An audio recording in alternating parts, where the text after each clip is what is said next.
To reach the Salween, flowing just 15 miles away on the backside of the Meli Shuishan Range, the expedition must drive for 5 days, south along the Mekong, over a low pass into the Salween, and 2 days back north to the intended put-in. Characterized by higher precipitation and lower elevation, inhabited by New and Lisu minorities, the lush subtropical Salween is a stark contrast to the cold, dry upper Mekong.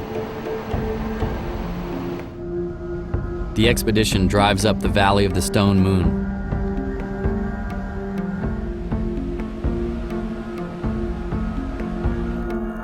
And spends a clear night on the beach before launching on the Salween early the next morning.